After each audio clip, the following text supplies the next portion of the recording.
وطن اصلی میں سکونت ضروری نہیں، وطن اصلی میں سکونت ضروری نہیں۔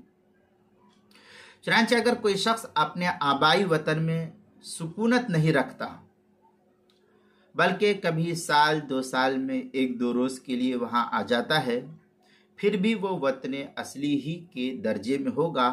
وہاں جب وہ پہنچے گا تو پوری نماز پڑھے گا، پوری نماز کی ادائیگی ہوگی، قصر کا حکم وہاں پر نہیں رہے گا۔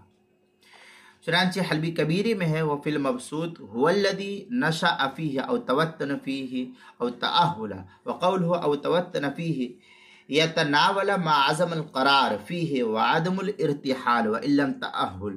یہ حلبی کبیری صفحہ 544، فتاوی ہندیہ پہلی جلد صفحہ 142، فتاوی شامی جو بیروت کا چھپا ہوا نسخہ ہے اس کی دوسری جلد صفحہ 536، جو فتاوی شامی جو زکریہ بک ڈپو دیوبند کا ہندی نسخہ ہے اس کی دوسری جلد صفحہ 614، کتاب المسائل پہلی جلد صفحہ 555 پر بھی اس کو نقل کیا گیا ہے۔